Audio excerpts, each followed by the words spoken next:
Sabe uma coisa que é fascinante? Como é que a gente pega algo que é pura bagunça, invisível como um gás, e consegue descrever com uma equação matemática? E uma equação elegante ainda por cima. Pois é, hoje a gente vai montar exatamente esse quebra-cabeça. E para nos guiar nessa jornada, vamos nos basear totalmente nos textos do professor e doutor Cláudio Lema. Vamos lá desvendar um dos segredos mais bonitos da fisicoquímica. Então, a grande pergunta é essa, né? Como que esse caos todo de um gás que se espalha por qualquer canto vira uma equação tão precisa? A gente vai seguir os passos dos cientistas que decifraram esse enigma e entender direitinho como eles chegaram lá. Para a gente entender isso, vamos dar um passo atrás, para o básico mesmo. A gente tem os sólidos, certo? Com forma e volume fixos, partículas todas organizadinhas. Depois vem os líquidos, que já se adaptam ao recipiente, mas o volume continua constante. E os gases. Os gases, eles são a própria definição de caos, se expandindo para preencher qualquer espaço. O mais curioso é que é justamente essa bagunça toda que, paradoxalmente, torna eles mais simples de descrever com matemática. A chave está toda na distância enorme entre as partículas. Então, se a gente pudesse dar um zoom, o que é um gás? É basicamente isso, um enxame de moléculas em movimento perpétuo, completamente desordenado. Pensa em bilhões de bolinhas minúsculas quicando sem parar dentro de uma caixa. A energia e a frequência com que essas bolinhas batem nas paredes da caixa é o que vai definir as propriedades desse gás.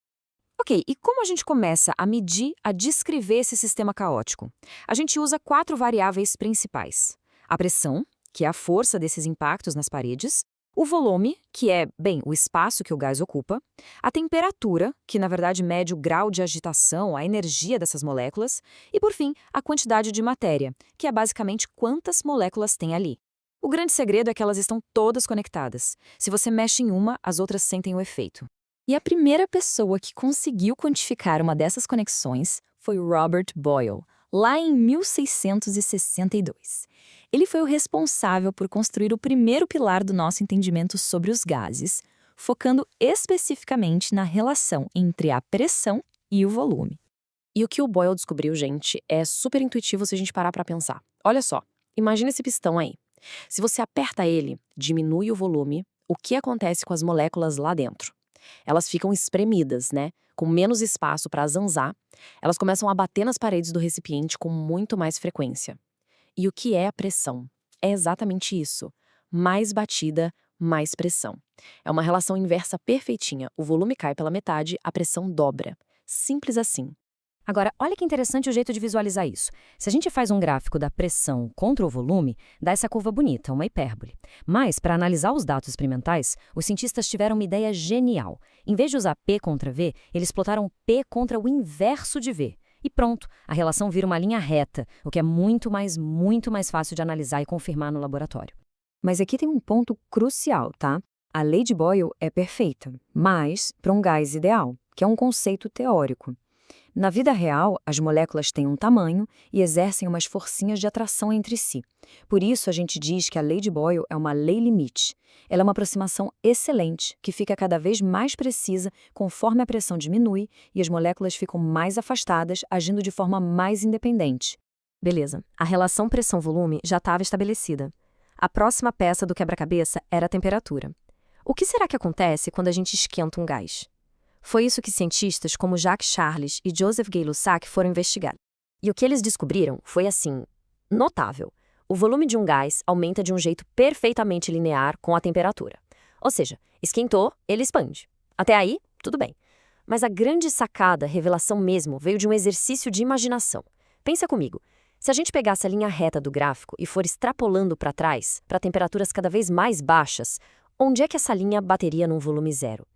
E o mais incrível é que, não importava o gás, todas as linhas convergiam para o mesmíssimo ponto teórico, menos 273,15 graus Celsius, o que a gente veio a chamar de zero absoluto. Essa descoberta foi tão profunda, mas tão profunda, que deu origem a uma nova escala de temperatura, a escala Kelvin. Nela, o zero não é um ponto qualquer, tipo o congelamento da água. Não, é o ponto fundamental onde, teoricamente, todo movimento molecular pararia. É a escala natural da termodinâmica. E pensar que tudo isso veio da simples observação de como um gás se expande? Certo. Então já relacionamos pressão, volume e temperatura. Faltava só uma última peça para conectar tudo de vez: a quantidade de gás. E foi Amadeu Avogadro quem deu o toque final. A hipótese de Avogadro é de uma simplicidade que chega a ser genial. Ele propôs o seguinte: se a gente pegar volumes iguais de gases diferentes, pode ser oxigênio, hidrogênio, o que for, e mantiver esses gases na mesma pressão e temperatura, eles vão ter exatamente o mesmo número de moléculas. Isso finalmente criou a ponte entre o mundo que a gente vê, o macroscópico do volume, e o mundo microscópico do número de partículas. E agora, com todas as peças na mesa, a lei de Boyle, a lei de Charles e o princípio de Avogadro, o palco estava pronto para a grande unificação, o grand finale. E aqui a gente vê a beleza da ciência em ação. Tínhamos 3 leis separadas. Uma dizia que o volume é proporcional ao inverso da pressão, outra que é proporcional à temperatura, e a terceira que é proporcional à quantidade de gás. Quando você junta essas 3 observações como se fossem peças de um quebra-cabeça, surge ela, a famosa equação de estado dos gases ideais. PV é igual a nRT. É importante lembrar que essa equação descreve um gás ideal, um modelo teórico onde as moléculas seriam só pontinhos, sem volume e sem interagir umas com as outras. E claro, nenhum gás real é perfeitamente ideal, mas ainda assim essa equação é uma ferramenta incrivelmente poderosa e precisa para descrever como os gases reais se comportam em muitas situações, principalmente com pressão baixa e temperatura alta. E aqui, para fechar, a gente tem um resumo perfeito da nossa jornada. A lei de Boyle, com sua hipérbole, a lei de Charles e Gay-Lussac, com sua linha reta, e o princípio de Avogadro. Cada uma delas foi uma peça fundamental que, quando juntamos, formaram esse quadro completo e coerente que a gente viu. No fim das contas, a história dos gases ideais é uma verdadeira celebração da observação empírica. Ela mostra como o caos de trilhões de partículas invisíveis pode sim ser capturado numa equação simples e poderosa. Das exotermas de Boyle até o zero absoluto de Charles, a unificação final em PV igual a nRT é, sem dúvida, um dos grandes triunfos do método científico. E com isso, a gente encerra essa análise que, como eu disse no início, foi inteiramente construída a partir dos textos e do material acadêmico do professor Dr. Cláudio Lima. Fica a reflexão, né?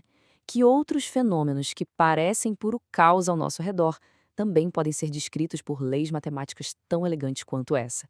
Muito obrigado pela companhia.